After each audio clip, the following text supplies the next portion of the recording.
الحمد للہ وحدہ والصلاة والسلام علی من لا نبی بعدہ۔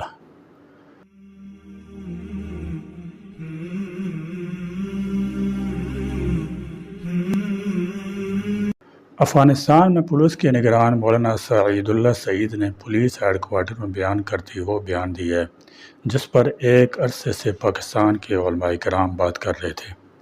انہوں نے پہلی بار افغان حکومت کی طرف سے یہ بات کہی ہے کہ امیر کی اجازت کے بغیر کسی گروہ کو کہیں حملہ کرنے کی یا جنگ چھیڑنے کی اجازت نہیں۔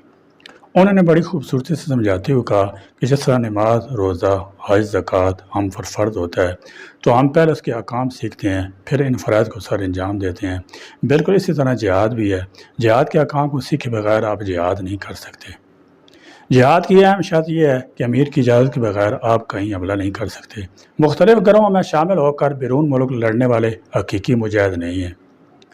ہماری معلومات کے مطابق افغان حکومت اس سے قبل 2 بار ایسا بیان پہلے بھی دے چکی ہے۔ 2023 میں افغان وزیر دفاع ملا محمد یعقوب مجاہد نے کہا تھا کہ امیر المومنین ملا ہیبت اللہ نے افغانستان سے باہر لڑنے والوں کو روک دیا ہے۔ افغانستان سے باہر لڑائی شرعی جہاد نہیں ہے۔ اسی طرح کا بیان پشاور میں افغان کونسل جنرل حافظ محب اللہ شاکر بھی دے چکے ہیں، لیکن اس موقع پر افغان قیادت کا یہ بیان مایوسی میں امید کی کرن بن کر سامنے آیا ہے۔ پاکستان میں دہشت گردی کے ذمہ دار خوارج یعنی TTP وغیرہ کا موقف رہا ہے کہ ہم تو پاکستان کی حکومت کو تسلیم نہیں کرتے، نہ ہی ہم یہاں کی حکمرانوں کو اپنا حکمران مانتے ہیں، بلکہ ہماری بیعت تو افغان امیر ملا ہیبت اللہ سے ہے۔ اس لیے قرآن حدیث میں امیر کی اطاعت کا جو حکم دیا گیا ہے وہ ہم ملا ہیبت اللہ کی بات مان کر پورا کرتے ہیں۔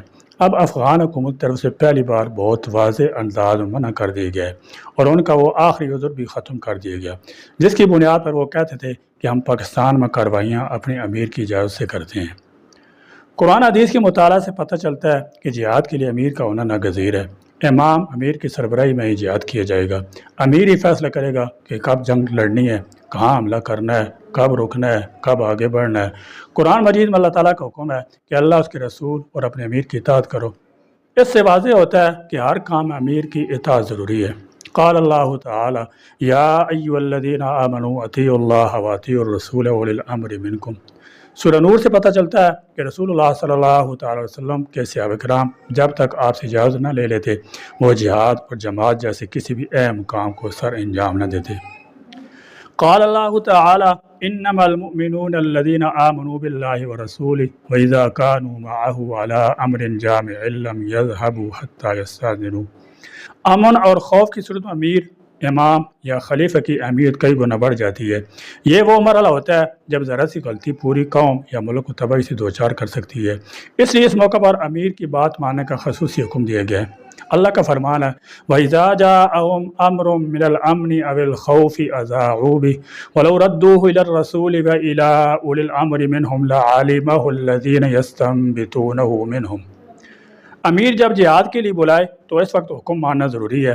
اس بات پر اللہ تعالیٰ نے تنبیہ بھی فرمائی ہے کہ جب تمہیں جہاد کے لیے بلایا جائے تو ضروری ہے کہ اللہ کے راستے میں نکلو۔ تمہیں کیا ہو گیا ہے کہ جب تمہیں جہاد کے لیے بلایا جائے تو تم کسل مندی دکھانا شروع کر دیتے ہو۔ اس آیت سے یہ بھی پتہ چلتا ہے کہ امام اور امیر ہی ہے جو جہاد کی طرف بلائے گا۔ ریاست کے متعین کردہ نمائندے کے علاوہ کسی بھی شخص کو ذاتی حیثیت میں اس کی اجازت نہیں کہ وہ اپنے طور پر جہاد کا اعلان کرے۔ فرمایا یا ایھا الذین آمنوا ما لکم اذا قیل لکم انفروا فی سبیل اللہ اثاقلتم الی الارض۔ صحیح بخاری کی حدیث میں حضور اکرم صلی اللہ تعالی وسلم نے واضح الفاظ میں فرمایا کہ جہاد و قتال امام ہی کی سرپرستی میں ہوگا۔ امام چاہے فاسق فاجر ہو تب بھی جہاد کے قتال اسی کی سربراہی میں ہوگا۔ کسی بھی شخص کو انفرادی طور پر اس کی اجازت نہیں ہوگی کہ اپنے طور پر جہاد شروع یا ختم کر دے۔ نفیر عام فقہ اسلامی کی بہت معروف اصطلاح ہے۔ اس کا مطلب یہ ہے کہ جب امیر امام یہ اعلان کر دے کہ اب ہر شخص جنگ کے لیے نکلے یا اپنے وطن کے دفاع کے لیے نکلے تو پھر ہر شخص پر لازم ہو جاتا ہے کہ وہ جہاد کے لیے روانہ ہو۔ نفیر عام کا اعلان ہونے سے پہلے تو جہاد کے لیے نکلنا صرف افواج کے لیے ضروری ہوتا ہے۔ اس وقت تک جہاد فرض کفایہ ہوتا ہے اور نفیر عام کا اعلان ہونے کے بعد جہاد فرض عین ہو جاتا ہے۔ اب سوال یہ ہے کہ نفیر عام کا اعلان کون کرے گا؟ کیا کوئی بھی شخص نفیر عام کا اعلان کر دے گا یا یہ بھی ریاست ہی کے اختیار میں ہوگا؟ نصوص شرعی کے مطالعے سے معلوم ہوتا ہے کہ یہ اعلان ریاست یا ریاست کے مقرر کردہ نمائندہ کی طرف سے ہی ہوگا۔ حضور اکرم صلی اللہ تعالی علیہ وسلم نے فرمایا کہ جب تم سے نفیر عام کا مطالبہ کیا جائے تو تم پر لازم ہے کہ نکل کھڑے ہو۔ اس سے واضح طور پر پتہ چلتا ہے کہ اپنے طور پر جہاد کی فرضیت کو حکم لگا کر نکلنے کی گنجائش نہیں۔ جب تک ریاست کا حکمران یا بڑے یہ فیصلہ نہیں کر لیتے تب تک نکلنے کی گنجائش نہیں۔ حدیث میں اس مجاہد کے جہاد کو قابل قبول مانا گیا ہے جو اللہ کی رضا کے لیے امام کی اطاعت کرتے ہوئے اور فساد فتن سے بچتے ہوئے لڑے۔ جو امام یا حکمران کی نافرمانی کرے تو ایسے شخص کے جہاد کو فساد فی الارض قرار دیا گیا ہے۔ حضرت معاذ بن جبل رضی اللہ تعالی عنہ کہتے ہیں کہ رسول اللہ صلی اللہ تعالی علیہ وسلم نے فرمایا جہاد دو طرح کے ہیں، ایک جہاد وہ ہے جس میں جہاد کرنے والا اللہ کی رضا خوشنودی کے طالب ہو، امیر کی اطاعت کرے، اپنی پسندیدہ چیز اللہ کے راستے میں خرچ کرے، اپنے شریک کو سہولت پہنچائے اور فساد سے بچے تو اس کا سونا جاگنا سب کچھ باعث اجر ہوگا۔ دوسرا جہاد وہ ہے جس میں جہاد کرنے والا ریاکاری شہرت کے لیے جہاد کرے، امیر کی نافرمانی کرے، زمین میں فساد پھیلائے تو وہ برابر سرابر نہیں لوٹے گا۔ شیخ الاسلام امام ابن تیمیہ رحمۃ اللہ تعالی کا یہی قول ہے کہ جہاد امیر کے ساتھ اور معیت میں ہی ہوگا، امیر کے بغیر جہاد نہیں ہوگا۔ ابن تیمیہ رحمۃ اللہ تعالی مزید فرماتے ہیں کہ اہل سنت والجماعت نزدیک حج، جہاد، اجتماعات امیروں کی سربراہی میں ہی ہوں گے، امیر چاہے نیک ہوں یا بد۔ شیخ الاسلام ابن تیمیہ رحمۃ اللہ کہتے ہیں جہاد کا فرض امیر حکمران ہی اس کی ذمہ داری اٹھائیں گے۔ امام ابن قدامہ حنبلی کو فقہ امام احمد بن حنبل میں بہت نمایاں مقام حاصل ہے، وہ بھی کہتے ہیں کہ جہاد کا فیصلہ امام ہی کرے گا، اس کی اطاعت ضروری ہے۔ فقہ مالکی میں بھی اسی پر اتفاق ہے کہ جہاد کا اعلان امیر ہی کرے گا، حکمران کے اعلان کو ہی مانا جائے گا۔ امام خطاب مالکی نے اس پر تفصیلی گفتگو کی ہے۔ فقہ حنفی میں بھی یہی حکم ہے، امام کی اجازت بغیر جہاد نہیں کیا جا سکتا۔ حضرت مولانا ظفر احمد عثمانی رحمۃ اللہ تعالی علیہ اپنی شعراء کتاب الاعلاء والسنہ میں لکھتے ہیں جہاد کے لیے امیر متعین کرنے کی شرط اور جب مسلمانوں کا کوئی امیر نہ ہو تو پھر الگ تھلگ ہو جانے کا حکم۔